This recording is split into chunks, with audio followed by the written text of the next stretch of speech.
The truth occurs. The truth occurs. Hi everyone. Well, the truth movement is once again getting some serious media attention. And I'm not sure it's a good thing. ABC News, tornadoes caused by military, recent events fuel conspiracy theories. In this clip, they're interviewing a guy called Jonathan Kay, who wrote a book called Among the Truthers. Now what he did was he went to conventions, he was on Facebook, and he was spending time on message boards trying to understand the mindset of these crazy conspiracy theorists. And he says himself that, you know, this was very surreal for him because of course he doesn't believe this stuff. So it was weird being around all these people who do. So Jonathan Kay came out of this experience with the conclusion that he already had when he went into it, which was that truthers, conspiracy theorists, are crazy. But oddly enough, along the way, he discovered that there's a higher level of intelligence and education among truthers than among the general public. So how can this be? These people are smart, they're educated, a lot of them had PhDs, and yet they believe these crazy conspiracy theories such as that Osama bin Laden didn't really die, it was just a ploy to get Obama reelected, that the tornadoes recently were the work of HAARP way up in Alaska. Well, that's crazy! And I guess the military are also conspiracy theorists because they are the ones who wrote this document, Owning the Weather in 2025.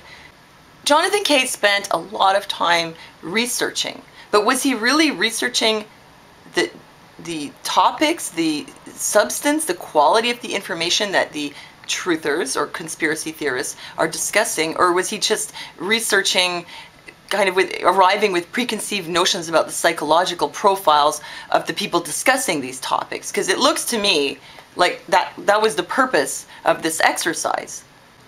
Obviously, he didn't really go in there to find out the truth about truthers and conspiracy theories. Otherwise, his book wouldn't have been called Among the Truthers. It would have probably been called something like 9/11 was an inside job.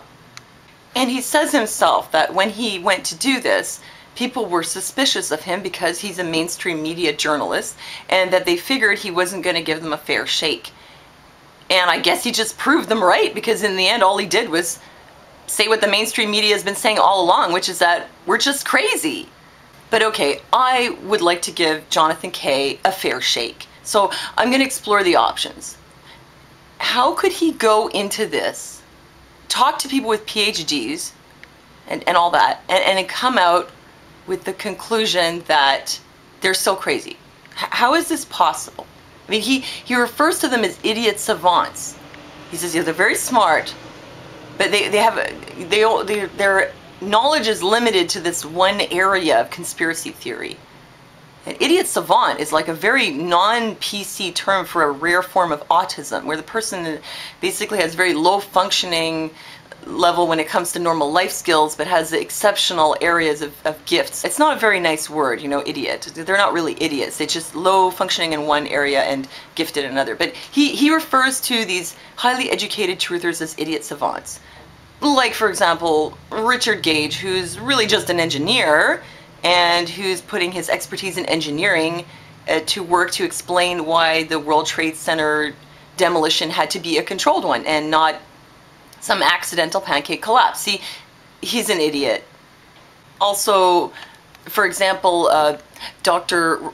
Russell Blaylock, who is a neurosurgeon, you know, a brain surgeon, who says that vaccines are neurotoxins. I mean, this is his area of expertise. So he only knows about the brain and neurology and neurotoxins. That's all he knows about. Very, very narrow area of expertise here.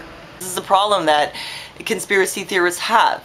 They're, you know, idiot savants. Or, speaking of Obama, criminal complaint charges Obama birth record forged. 22-page brief filed with FBI claims irrefutable proof, document fraud. You can tell from the title alone that this was done by a conspiracy theorist. An international expert on scanners and document imaging software filed a 22-page criminal complaint with the FBI charging that the long-form birth certificate released by the White House is criminally fraudulent. And this man's name is Doug Vogt. So Doug Vogt is only an international expert on scanners and document imaging software. I mean, clearly we have another one of these idiot savants at work here. All right, I understand that Jonathan K is coming from the point of view that we're all crazy. How could this happen? How could he investigate and come to the same conclusion? It's a bit mind-boggling. I mean, he's the one who said that truthers were exceptionally smart and well-educated. So it's possible that the problem here is that Jonathan K is just not that smart and well-educated, and he doesn't get it. Well, the other possibility is that Jonathan K didn't go into this with an open mind. Of course, he would have a lot to lose if he did do that, because then instead of being on ABC News promoting his new book, he'd probably be out of a job. And the third possibility was that maybe deep down, Jonathan K knows that, you know, all these smart and educated people are not crazy, that we're actually right. Deep down he knows that, but he can't say it because he was paid to go in and, you know, infiltrate.